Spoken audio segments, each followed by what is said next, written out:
ইসকনকে অবিলম্বে নিষিদ্ধ এবং দেশের বিভিন্ন জায়গায় মুসলিম তরুণীদের টার্গেট করে হিন্দু সংঘবদ্ধ চক্র কর্তৃক ধর্ষণ এবং গাজীপুরে ইমামকে গুম করার ঘটনার প্রতিবাদে নেত্রকোনার দুর্গাপুরে এক বিক্ষোভ সমাবেশ অনুষ্ঠিত হয়েছে। সোমবার দুপুরে সর্বস্তরের তাওহিদি জনতার উদ্যোগে এ সমাবেশ অনুষ্ঠিত হয়। পরে একটি বিক্ষোভ মিছিল শহরের প্রধান সড়কগুলো প্রদক্ষিণ করে প্রেস ক্লাব মোড়ে এসে শেষ হয়।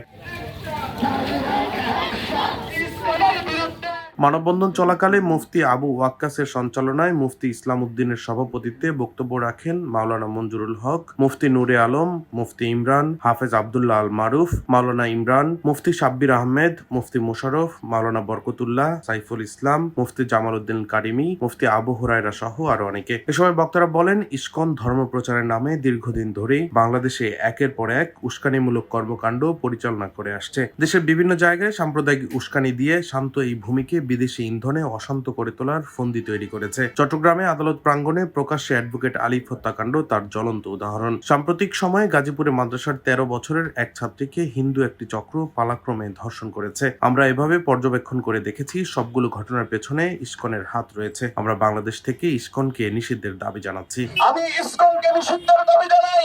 তোমরা যদি এই ইসকন নামে হিন্দু জঙ্গি সংগঠন যদি গর্গবিন্দুর লক্ষ্য করে গর্গবিন্দুর সাজে যদি বাংলাদেশে আসতে চাই, তাহলে আমরা শাহজালালের দরবারে নিয়ে প্রস্তুত আছি। ডেস্ক রিপোর্ট, দৈনিক ডেস্টিনি।